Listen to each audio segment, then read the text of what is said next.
చదవండి.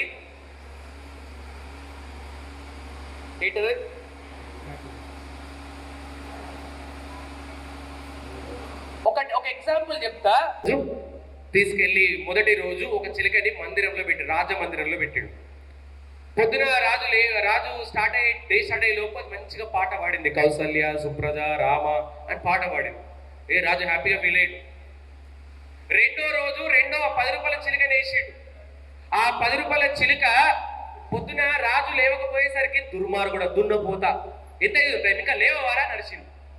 అతను తీసుకుపోయి దీన్ని రాజు మొత్తం కట్ చేసి చంపేయరని చెప్పి చంపేసి వచ్చి, ఎవడు ఆ చిలుకలు అమ్మేవాడు అమ్మేది వాడిని పిలువని పిలిచిరు. ఏంటి బాబు నువ్వు పాటలు పాడుతుందన్నో, ఇది తిడుతున్నది పొద్దు లేవగానే, ఏంటి అసలు అన్నాడు.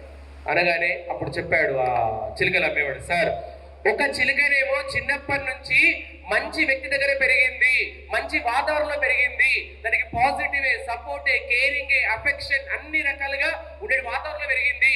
ఇంకో చిలుక దుర్మార్గుడి దగ్గర పెరిగింది, దుష్టుడి దగ్గర పెరిగింది. కాబట్టి దానికి దుష్టుడి అలవాట్లు, ఆలోచనలు వచ్చినాయి. సో మన పిల్లలకి ఏ వాతావరణంలో ఉంచుతున్నామనేది ఇంపార్టెంట్, ఎలాంటి వాతావరణంలో ఏ మాటలు మాట్లాడుతున్నాం అనేది ఇంపార్టెంట్. దాన్ని బట్టే వస్తాయి parents. Sir local to global news at your finger tips.